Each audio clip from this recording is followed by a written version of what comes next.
అనగనగా ఒక రాజుల్లో routine story ఉంది అని చెప్పావు. మరి భర్త మహాశైలకు విజ్ఞప్తి ఎక్కడ ఫెయిల్ అయింది?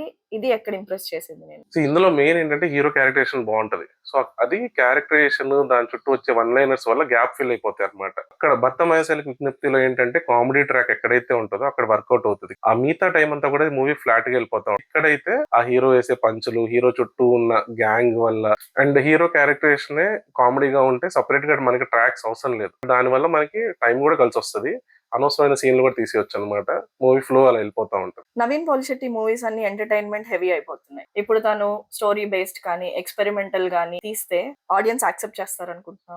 నవీన్ పోలిశెట్టి ఏంటంటే తన సినిమా ఎలా ఉన్నా కూడా, అంటే ఏ జానర్ అయినా కూడా ఖచ్చితంగా ఆడియన్స్ ఎవరైతే సినిమాకి వస్తారో వాళ్ళు ఎంటర్టైన్ అయ్యి వెళ్ళాలనుకుంటున్నారు. తన స్టోరీ సెలక్షన్స్ కాకుండా తను స్టోరీలో గానీ, స్క్రీన్ ప్లే లో కానీ, డైలాగ్స్ లో కానీ తను టీమ్ తో కూర్చొని వర్క్ చేస్తాడు. సో నాకు తెలిసి అది ఏ జానర్ అయినా కూడా దాంట్లో బెస్ట్ ఇవ్వడానికి ట్రై చేస్తాడు. సో డెఫినెట్లీ వేరే జానర్ షిఫ్ట్ చేసినా కూడా తను సక్సెస్ అవుతాడని అనిపిస్తుంది.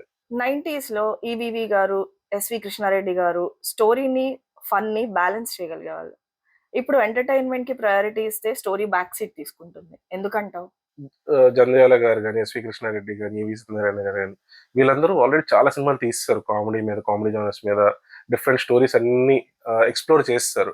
సో ఇప్పుడు ఏంటంటే అన్ని చూసిన సినిమాలనే అనిపిస్తుంది అనమాట. సో అందుకే మేకర్స్ ఏం చేస్తున్నారంటే ఓకే, ఒక సింగిల్ పాయింట్ తీసుకుంటున్నారు. ఈ పాయింట్ కొత్తగా ఉంది, దాన్ని ట్రై చేద్దాం.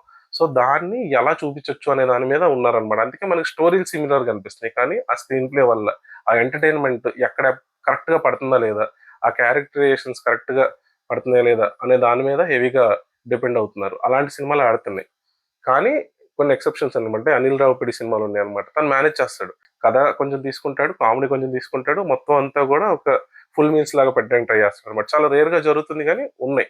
ఓవరాల్ గా ఏంటంటే మనకి ఇన్ని కథలు చూసేసేసరికి కొత్త కథ కాదులే అనే ఫీలింగ్ వస్తుంది. లాస్ట్ క్వశ్చన్, నవీన్ మేకప్ కొంచెం అన్యాచురల్ గా అనిపించింది. వ్యూవర్స్ ఎక్స్పీరియన్స్ దాని వల్ల ఏమైనా ఎఫెక్ట్ అవుతుంది అనుకుంటున్నా?